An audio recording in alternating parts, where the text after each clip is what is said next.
চট্টগ্রামে প্রথমবারের মতো শুরু হয়েছে ডাক্তার এ.কে.এম ফজলুল হক ফুটবল টুর্নামেন্ট।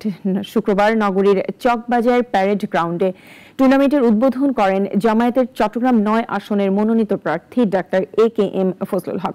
টুর্নামেন্ট কমিটির সভাপতি ফয়সাল মোহাম্মদ ইউনুসের সভাপতিত্বে এতে প্রধান অতিথি ছিলেন জামায়াতে ইসলামীর কেন্দ্রীয় কর্মপরিষদ সদস্য মোহাম্মদ শাহজাহান। উদ্বোধনী খেলায় অংশ নেয় আইআইইউসি ফুটবল দল বনাম চন্দনপুর একাদশ।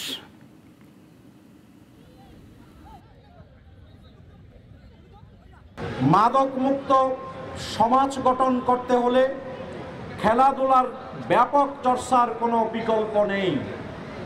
আজকের তরুণ এবং যুবকরা মাদক আসক্ত, তাদের মেধা এই মাদক কেড়ে নিচ্ছে।